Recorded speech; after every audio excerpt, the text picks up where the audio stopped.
Maanguddoon lammii Naayijeeriyaa haadha warraa 130 fuuchuun ilmaan 203 horatan waggaa 93 addunyaa kanarraa du'an boqotan.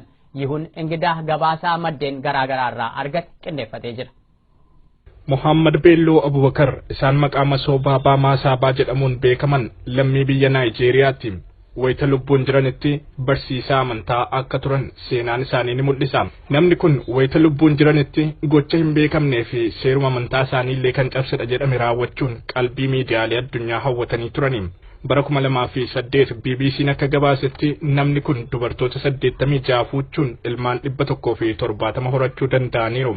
Baabaa Maasaabaa gocha isaanii kanaan addunyaa ajab jechisiisan. Gocha faallaa amantaa isaanii raawwatan jedhamuunis irra deddeebiin qeeqamaa turan. Hammam seerri Naayijeeriyaa baay'ina dubartoota namni tokko waliin gaa'ela raawwachuu danda'u irratti daangaan kaa'ee jiraachuudha baatus gochi isaanii sirrii miti jedhamuun yeroofis taatu hidhamanii turani. Haadha warraa 86 qaban keessaa 80 akka hiikaniif gaafatamanis gonkumaa gocha kana hin raawwadhu jedhan. Haadha manoota koo Rabbitu naaf kenne. Ani isaaniin dhiisuu hin danda'u.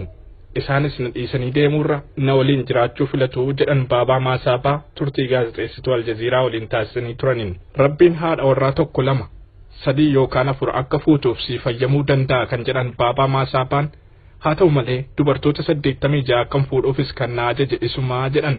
Ajaja isaa dura dhaabbadhee adabbii keessummeessuu hin fedhu jechuunis dubbataniiru. Akka barruun biyyattii Nigerian Daily News gabaasetti maanguddoon ganna 93 sanbata darbe addunyaa kanarraa du'an boqotan kun erga bara 2008 asittis gocha isaanii cimsaniitti fufuun dubartoota 44 dabalataan fuudhaniiru.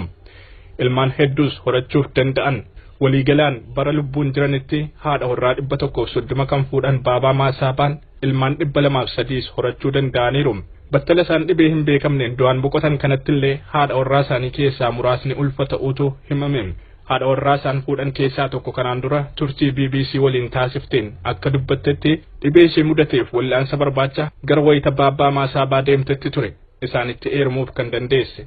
Haati warraa isaanii kan biraan umurii waggaa 20tti isaanitti eerumtas akka jettutti Baabaa Maasaabaan kan wal argite wayita barattuu mana barnootaa sadarkaa lammaffaa turteetti. Harmee isheetu gorsaaf qabatee isaan bira deeme.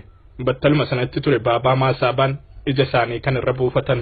Maanguddoo umuriin irraa fagoo jirutti neerumu jedhee mormus Baabaa Maasaabaa kun ajaja Rabbiiti jechuun harkatti nagalfachuu danda'aniiru jetti Gaaniyaat Muhammad Bello.